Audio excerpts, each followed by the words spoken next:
আমি তাকে চিনি পাকিস্তান হওয়ার অনেক আগে থেকে। কলকাতায় তাকে দেখেছি। আমার বাবা যুক্তবঙ্গের শেষ এমএলএ মোহাম্মদ আরিফ চৌধুরী, তিনি তাকে ধনুভাই ডাকতেন, সবসময় ধনুভাই ডাকতেন, আমরাও মুজিব চাচাই ডাকতাম। এবং সম্ভবত সোহরাওয়ার্দী হাশিম গ্রুপে আব্বা বিলং করতেন, থাকতেন। অতএব কোনো একটা সময় তাকে নিশ্চয়ই আমি সে সময় দেখেছি, মনে নাই।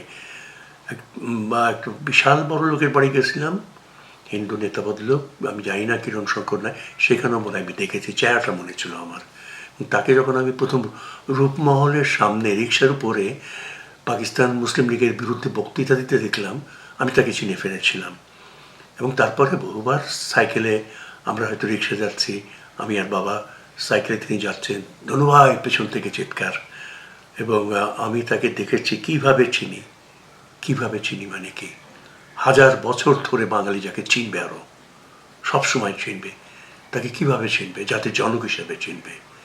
একটি জাতিকে ভাষাভিত্তিক জাতি সৃষ্টি করে তাকে স্বপ্ন দেখিয়ে সেটি প্রতিষ্ঠা করা পৃথিবীতে কম নেতা পেরেছেন, তিনি পেরেছেন। তিনি বঙ্গবন্ধু শেখ মুজিবুর রহমান।